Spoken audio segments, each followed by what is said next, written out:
এ হচ্ছে আমার আল্লাহর সৃষ্টি, সুবহানাল্লাহ। সুতরাং তিনি বলছেন, আমি মাতৃগর্ভের ভিতরে সন্তান তৈরি করি, সেই সন্তানকে কোনটা কন্যা সন্তান, কোনটা পুত্র সন্তান আমি বানাই।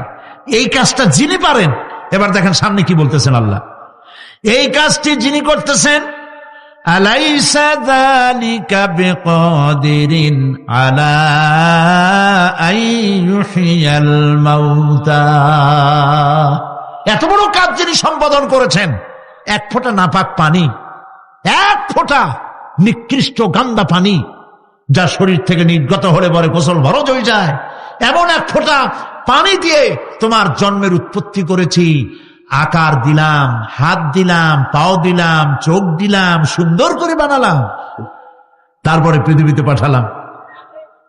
এরপরে তুমি কি করে মনে করতে পারো যে সেই আল্লাহ তোমার মৃত্যুর পরে আবার জিন্দা করতে পারবে না? আলাইসা যালিক, আল্লাহ পাক কি তোমাকে মৃত্যুর পরে, আলাইসা যালিকা বিকাদিরিন, আল্লাহ পাকের পক্ষে এটা কি সম্ভব নয় যে তোমার মৃত্যুর পরে আল্লাহ আবার চিন্তা করবেন?